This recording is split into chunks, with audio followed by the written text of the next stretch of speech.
This is a Glitterball podcast. Before we get into today's episode, please remember I'm judging these housemates based solely off of an edit and not as total people. Please don't send them any hate, it's just a game show.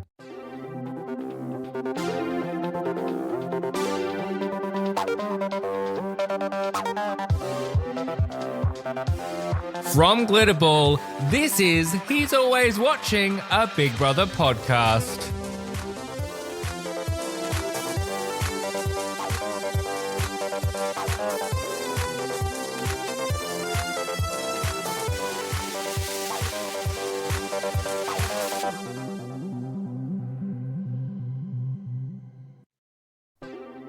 Hello Fishbowl friends and welcome to another episode of He's Always Watching, hopefully your favourite Big Brother recap podcast. What a dramatic few days it has been inside Britain's most famous house. Now if this doesn't tell you that our housemates needed a kick up the behind, I don't know what does, and boy have they gotten it in the form of Farida. My god. I never would have expected. I knew she was going to be fiery and fireworky, but I never would have expected this level of chaos from one person's entry and two others' return. This is just wild, but it shows you how much our housemates had gotten into their routine and kind of just settled into life in the house, I argue.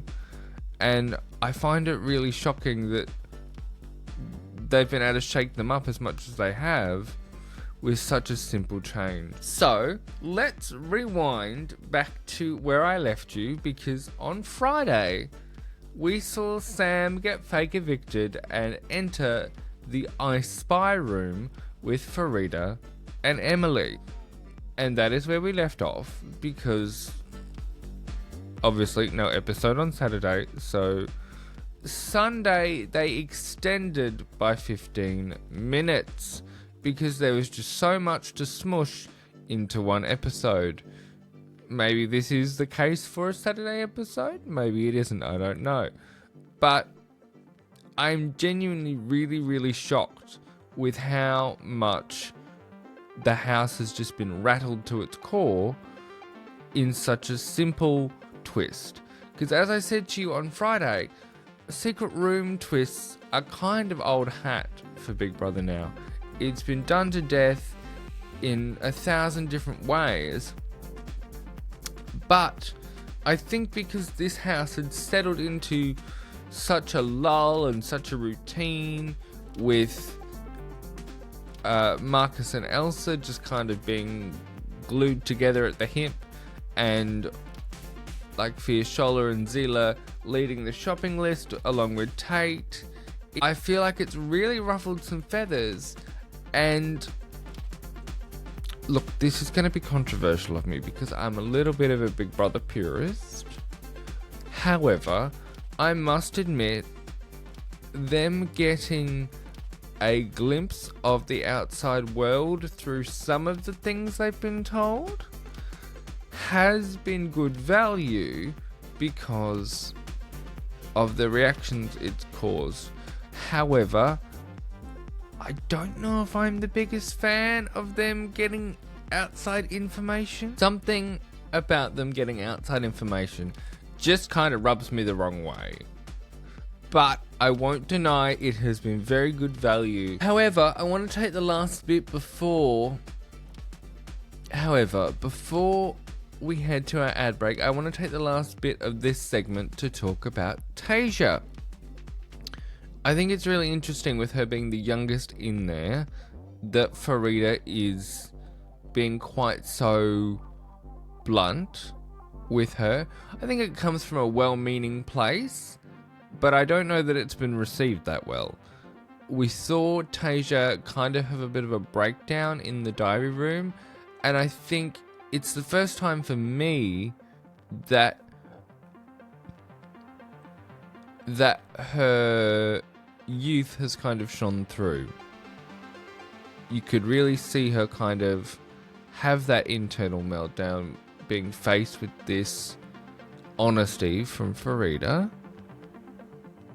But nevertheless, I think this is another occasion where she's, for the most part,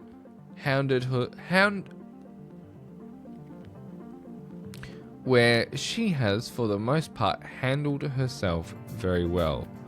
However, I didn't really enjoy the moment with her and Elsa in the snug, because I feel like Elsa was trying to help, but it just kind of came across as a little bitchy. I don't know, it just didn't sit well with me. And we'll get to Elsa and Marcus after the break, because there is a lot to unpack there.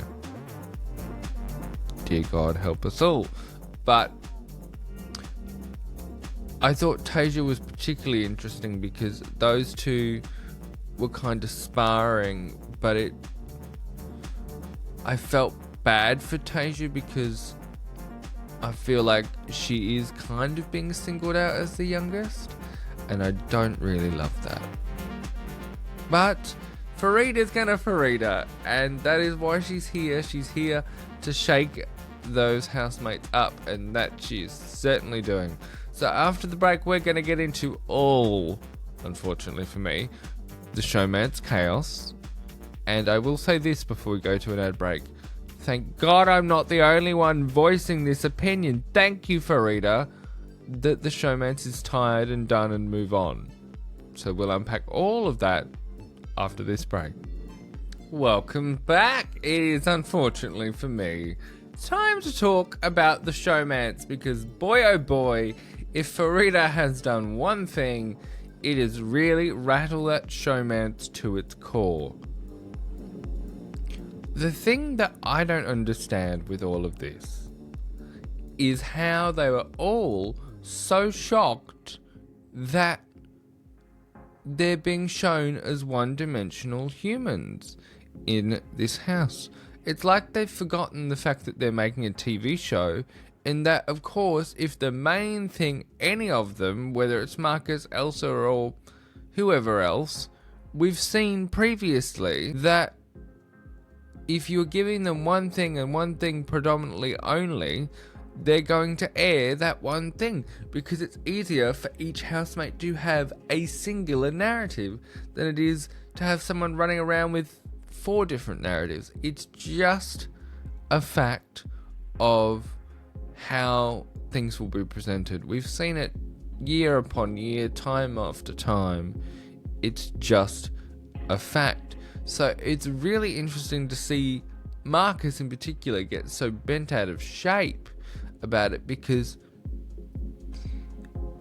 it's very clear to me that his perception of himself is far more multidimensional and, quite frankly, far more entertaining than the Marcus we're seeing. It just seems like there's nothing behind the eyes and nobody home still. And I think Farida coming in and sort of shaking up Elsa has suddenly made him go, oh, I'm one-dimensional, I'm going to lose my modelling deals when I come out of here because no one's going to like me because they don't know me. It's like, well then maybe don't attach yourself at the hip to a girl straight away, dumbass. To see him get so bent out of shape, it's like, well maybe think about your actions before you just go, la la la la la, I'm going to go do this. Like, it's really not that difficult. I feel like it's the most engaging and activated that Marcus has been since he's been in that house, full stop. And I actually really did enjoy seeing him get so damn bent out of shape. Also, very interesting that we got that little bit of almost behind the scenes moment with the "Can Big Brother please speak to Da and Da" before they went to bed. I was like, oh, that's an interesting little surprise. Yeah, it's like, what were any of them expecting? I mean, heaven forbid Farida told Tate that he didn't exist, you know. Continuing with the showmance for a second, I don't know how this is going to survive in that house, let alone outside of the house, because I feel like they're just two very unstable people in that house at the moment, and maybe they'll come back to a center point, but Marcus is too riled up that he has no personality, And I think Elsa seeing Marcus's reaction, it's then playing on her insecurities even more. And so it's becoming a garbage soup moment of garbage in, garbage out, garbage in the middle. And I just don't see how it possibly survives if they stay at this rate. I mean, less showmance for me is definitely better. I 1000% agree with Farida on the fact of I'm over the showmance. I have been for weeks. It's boring. It's been done. There's nothing kind of new about it. And they just need to move on. But speaking of moving on, that is exactly what we're going to do. Look, I'm struggling with Fiesciola because I think all of her behaviour since our trio have reappeared is very much let me dig my heels in so nothing that I've been doing in here changes. It was very much a, oh god, this is change. I don't like change. I don't want to be here. This is not my vibe. No, change. And I feel like we've seen that from both Fiesciola and Zila, but predominantly from Fiesciola. And I don't think you can be that way in a Big Brother house. Lord knows I don't know how I would cope because I don't do that well with change sometimes. But she is not in control. And I think that's why we've seen them be so territorial over the shopping list, is because it's a point of control in a situation where none of them have any of the control. It's just a fact. So I think that one's going to keep bubbling away, and I think it may only get worse because I feel like it's really brought home the fact that she has no control to her. Let alone we talk about the fact of the Zila situation a little bit more and the kind of self-comforting talk we saw between Zila and Fiesciola on the bed the other day, where she's like, it's just friendship. In that moment, you cannot tell me that she was not saying that to convince herself that it's just friendship. I feel like it's a slippery slope with those two, and they may be fine while they're in the house, but I feel like it's all going to come undone either in the house or because I don't know about you, but in that moment I just saw her suppress so many different feelings for Zila that I was like, oh no, this is not going to end well. And while Zila was clearly very comfortable and carefree about it all, I don't know if that's going to last. I'm not convinced, but we shall see. I think it's going to be very interesting as we get into nominations and unpack all of that this week. Farida obviously cannot be up, but I think it'll be very interesting that when she can be, I feel like immediately she will be up. There is no two ways around it. The thing that I find interesting about the returning trio is that Sam can be nominated immediately. I don't think that's going to happen, but I worry for him given that, yes, he's back alive and has a bunch of energy, but he's literally gone straight back to the reason that got him nominated in the first place with the whole Jenny situation. And sure, they're not talking in code or anything like that now, but they're still bitching about Jenny, and you cannot tell me in that house it's not going to get back to her. So I'm a little worried for Sam, especially from a public point of view, because it's like, you've gone back to the thing that got you in trouble in the first place. This is supposed to be your second chance. Do better. But that is the way the Big Brother cookie crumbles. So we will have so much more to unpack a little later in the week, because we are back to 3 episodes a week now that I'm through my busy period. So welcome back to normal programming. I'm very excited to see how all of this unfolds, because I don't think we've had this much drama in this season at all yet. And all it took was sending in someone that's been away for 2 years, someone that was in the house for 2 hours, and putting Sam back in. Who would have thunk it, huh? If you enjoyed this episode, please share it with a friend and leave a 5-star rating, whatever podcasting app you're listening to. You can also come over and leave your comments on the YouTube channel, the Glitterball YouTube channel. You can find that in the show notes. You can leave comments over on Spotify, or you can leave me a lovely little review on Apple Podcasts too, don't forget. We have so much chaos ahead of us now. I feel it. This whole trio coming in has totally flipped the script, so much so that I just realised we haven't even spoken about ChatGPT. So I may have to include a little addendum at the start of the next episode. But I like this kind of Farida Thoughts episode, if you will.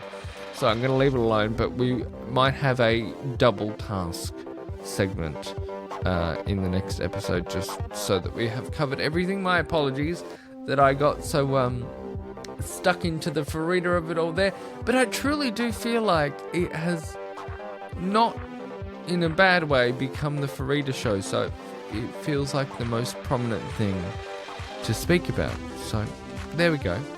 Anyway, I will see you very, very soon for another episode of He's Always Watching, and in the meantime, remember, Big Brother's not the only one, he's always watching. I'll see you soon.